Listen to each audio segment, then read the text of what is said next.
Hello, everyone. My name is Luke Frankenstein. If you are someone who has been struggling to keep focus on your game design, this video may be for you. If you're someone who's been trying to stay committed, but you've been kind of falling off the path of game design. So, I started game design only about a year ago, a little over a year ago now, about 13 months at this point. And, when you commit to something, whatever it might be, you tend to learn some valuable lessons. During those 13 months, I was not fully committed. I did not do it every single day. There were about 2 months that I stopped doing it for about 2 months. I think it was like February, March is around the time. So I started about October last year and taking classes, learning, practicing coding, all that stuff on Unity, where I would learn all that good stuff from classes. And I was doing very well during the first 4 or 5 months, right? And then I kind of fell off, right? I just fell. I would just stop doing it, doing the practice, doing the repetition, so on and so forth. And after 2 months, I was able to get back on. And I'll explain what I did to get back on to continue my path of becoming an indie game designer, which I think is just one of the coolest jobs on the planet, which is why I am doing it. And that's why I want to talk to you. And after that, after I got on, it's been a relatively easy. Let's say I got back on, say February, March, and I got on about early mid-April, and now it is November. So you're talking a good almost 6-7 months, whatever the exact numbers might be. For a lot of people, most people, it's really not just game dev, it's like life, tend to fall off on their paths of what they're trying to achieve. They may start off strong, right? It's something that maybe they start strong, maybe it's something new, whatever it might be, whether it's anything from, and this may seem self-success or whatever, but it is important to know, whether it's like losing weight, trying to make more money, trying to achieve a certain title, whatever it might be, whatever your reasons are. And people are usually lacking one very specific thing that keeps them going in the long term.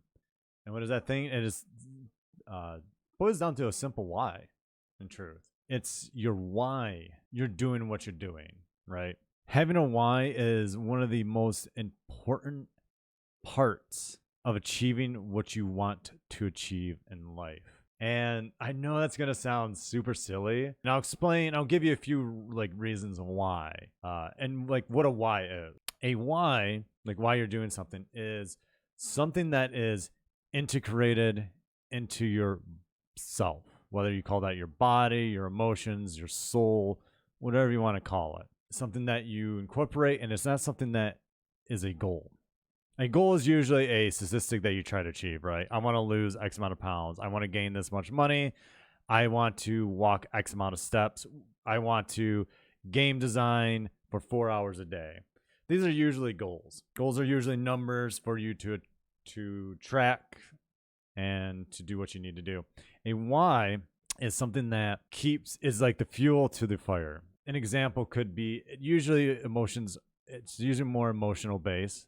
So it could be, why do I want to become a game designer? Because I think there are amazing games that I want to release to the world that I think would make the world a better place. There is a very powerful way to tell stories through gaming, as we are creatures who enjoy storytelling. We are attracted to storytelling. So that's kind of like what your why is. It's something that you emotionally integrate into yourself, something that helps you. Your why also needs to be something that is bigger than yourself. This is also why it's usually best not to have goals as your whys, like do this for X amount of hours, whatever might be the numbers, because usually those things we don't perceive to be bigger than us. Something that we perceive to be bigger than us is usually, the improvement of our community, helping our community out, or maybe, sharing to God if you believe in that sort of thing. Whys can also just be help the betterment of humanity, maybe to just prove. It's usually when it becomes about less about yourself and more about something that's outside your community, God, your family, maybe the planet Earth, if that's something. If you're a little bit more environmental, is usually why is usually something that will always keep us going. And I'll tell you guys why this stuff is important to have. It is always the reason it's important to have a why is for a few reasons. One, like I said, people go off their paths. One of the reasons for that is, this may sound weird, is boredom. Like, dude, I'm going to be real with you guys. There's times when what you're going to do, even though you may love it, You're gonna like it. You're gonna love it. There's gonna be times when you may get bored of doing what you're doing. Maybe you have to study for something that can be boring. Maybe there's just something that doesn't click with you because you just don't find the enjoyment in that particular area. Now, I'm not saying the whole thing. Now, if you're not passionate about game design at all in any aspect, maybe game design isn't for you. Maybe you got to go find something else. We have to have the why to get past those boring parts, because there's going to come a moment multiple times in your path. And this has happened to me, and this is how I got back onto it, is when you go, why am I becoming X? Why do I want to become a game designer? Why do I want to do this? Why do I want to achieve this? And when your why is powerful enough to gravitate you towards your dreams, no matter what the difficulties that you face, you'll be able to persevere forward. As for me, like I said, I wanted to become a game designer to make video games. I wanted to become a game designer because I have certain responsibilities in life that I need to maintain or hold. And I feel like game design is a very good way to doing that, and through content creation like this.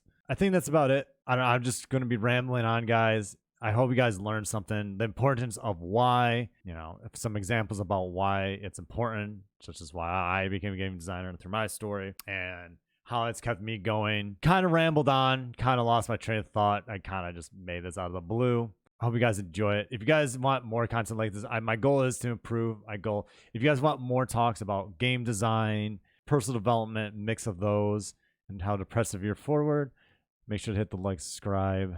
If you guys like this kind of content, like I said, want to make more stuff like this, and I will be making more because I enjoy this. I think it's important for the video game industry to understand how important, especially game designers, to understand the importance of, personal development, improving ourselves through our craft, through our lives, and how we as game designers influence the world through our society and the earth.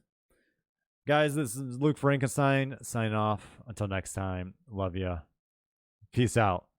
Much love. Blah.